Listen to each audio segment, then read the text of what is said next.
To spark creativity, here are 4 interesting, weird techniques I used composing the score for Apple TV's new series, Lady in the Lake, starring Natalie Portman and Moses Ingram. And before I jump in on these, I just want to draw your attention to the fact that none of these are weird for the sake of being weird. All of them connect to the story in an intentional way. Okay, the first category I'm going to call weird effects on standard instruments. The most exciting of these is probably underwater trumpet. Obviously from the title, the story deals with the lake and suffocation and all these factors around. We wondered, like, what would it sound like if we put a trumpet underwater? Here's my boy Oliver.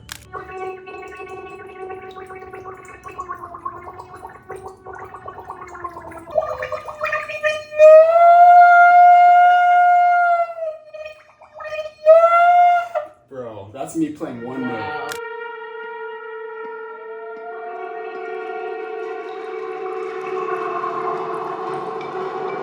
Another example would be very pitched vocals. So I got up at 6 in the morning and I recorded these vocals in these raspy layers and all these things, and I just pitched them way down. And those are actually the vocals you hear on the main titles. That's actually me. Category 2, I'm gonna call found sounds and field recording. We used a bunch of different stuff for this. I went to Ladera Park and recorded some of the instruments built into the playground. Visionary director Alma Har'el, she talked to me about this pursuit of the marvelous for women and this loss of childhood and these decisions that are made for you early on.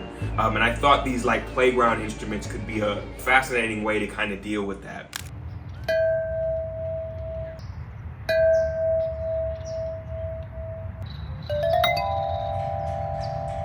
We also went to Motherland Music in Inglewood and recorded some of these sounds. We have jars. We had djembes, like scratching on the djembes. We had this Amira that was a bit out of tune, that made it in. From the park, I got some sticks breaking, and this kind of went with like her breaking psyche and her time in this forest by the lake at these different points in her life and how it all ties together.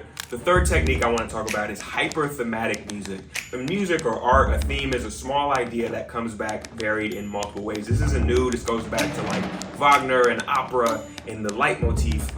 What makes it unique here is this small idea that's in every single piece of music that you hear. The main thematic motif of this is this half step that happens in the main titles with the whistles. Dum dum dum dum. So you might hear this half step in the bass line, boom boom, dum dum. Sometimes it's in the inner voices. Even if I'm not a musician, I can feel intuitively that this is connected. It's all part of the same world, and it helps us to feel like we've been on this journey together. And fourth and finally, this isn't a technique, it's more of a strategy. And this was using musicians that play together. My beloved Southside Symphony recorded the score for this. This was something really important to me early on. I'm a big believer that you can't separate the music from the people. There's a magic that happens when you get these people together in a room. And for us, it's like we play concerts together, we play on albums together. Why would we not play on scores together? And especially in a score like this that takes place in the late 60s, when I found out about that, I'm like, who else is gonna do it except Southside? Come on, man. So I think that energy, that love, that respect, it shows through in the music. It's an intangible thing. It's in between the notes. But maybe I'm a romantic. I hope this sparks some ideas for you. Make sure you check out Lady in the Lake on Apple TV and listen to the soundtrack everywhere that is streaming under Marcus Norris and Southside Symphony.